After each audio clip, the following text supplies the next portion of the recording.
मंच पर नासीन हमारे गुजरात के महामहिम चौधरी वीरेंद्र सिंह, दिल्ली से हमारे विधायक कादयान साहब और मंच पर सभी आसीन उपस्थित अतिथि और इस सभा में हर उपस्थित जाट को मेरा हाथ जोड़कर राम राम। जैसा इन मेरे दो भाइयों ने बताया, पलसानिया और कलवानिया भाइयों ने, कि जाट कौम का नाम अब हम पूरी दुनिया में उल्लास से लेते हैं, ऐसा ही एक काम आपके इस छोटे भाई और बेटे ने लंदन में किया। 6 साल पहले हमने जाट समाज यूके का गठन किया और आज हमारे संगठन में, मैं जाट समाज की बात करूंगा, हरियाणा, पंजाब और गुजरात की बात नहीं करूंगा, 550 परिवार आज हमारे एक साथ लंदन में एक साथ हमारे रहने का काम कर रहे हैं। जैसा आप सभी को पता है कि पूरे हिंदुस्तान में सर छोटू राम जी के नाम से धर्मशाला है, हमारे जाट भवन है, हमारी अनेक धर्मशालाएं हैं। तो आज उन 550 परिवारों ने इकट्ठे होकर एक प्रण लिया कि लंदन की भूमि पर भी जाट भवन होगा, ताकि हमारा कोई भाई अगर हिंदुस्तान की मिट्टी से लंदन में जाएगा, उसके रहने की व्यवस्था जाट भवन लंदन करेगा।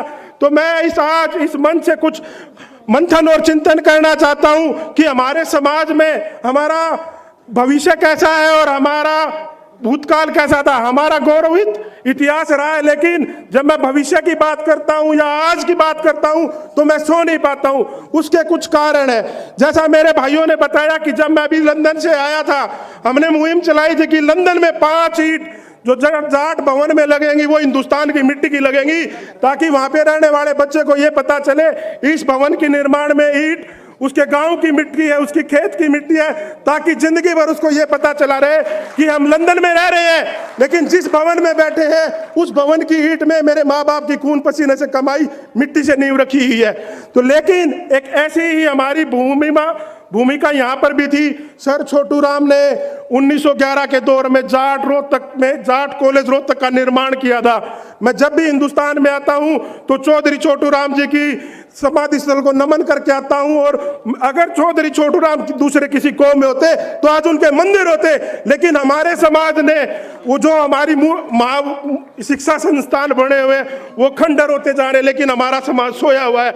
आज उन शिक्षा संस्थानों को बचाने की जरूरत है, हमें उन शिक्षा संस्थानों को मजबूत करने की जरूरत है। मैं पिछले वर्ष अमेरिका गया था, जहां पर मैंने देखा ये डॉक्टर साहब है, ये साइंटिस्ट है, उनसे जब भी ये पूछा गया कि आपने पढ़ाई कहां से की है तो एक ही जवाब था, जाट कॉलेज रोहतक। जाट कॉलेज रोहतक से पढ़े हुए बच्चे अमेरिका में गए हैं, लेकिन आज वह इमारतें खंडर हो रही हैं। तो यहाँ पर समाज के जितने भी उपस्थित लोग हैं, मैं एक अपील करता हूँ, हमारी उन शिक्षा संस्थानों को बचा लो। हाथ जोड़कर विनती करता हूँ, क्योंकि अगर उन शिक्षा संस्थानों में सर छोटू राम की पसीने की मेहनत लगी हुई थी तो हमारा फर्ज बनता है उनको बचाने का। पलसानिया भाई मेरे को उंगली लगा रहे हैं, लेकिन एक बात मैं जरूर बोल के जाऊंगा कि देखो, हमारी खाप बड़े से बड़े मसले को चुटकियों में सुलझाती थी, एक थाली में खाना खिलाकर भाईचारा पैदा करती थी। लेकिन आज हमारे समाज के सबसे ज्यादा मुकदमे अगर दर्ज है कोर्टों में तो जाट कौम के हैं, क्योंकि हमारा भाईचारा आपस में टूटा जा रहा है। तो यहाँ पर अगर कोई खाप प्रतिनिधि आए हैं, सांगवान साहब आए हैं, हमारे दादा बलजीत मलिक सिंह आए हैं, तैया साहब आए हैं, तो मैं एक हाथ जोड़ के विनती करता हूँ, इस खाप को मजबूत करने का काम करो और एक थाली में बैठाकर भाईचारे को मजबूत करने का काम करो। भाइयों, मैं ज्यादा समय नहीं लूंगा, एक बात के साथ अपनी बात खत्म करना चाहूंगा कि घर को सजाने का तस्वूर तो बहुत बात का है, पहले ये तो तय कर लो कि घर सुरक्षित कैसे होगा। तो हमें आज अपने समाज को सुरक्षित करने की जरूरत है।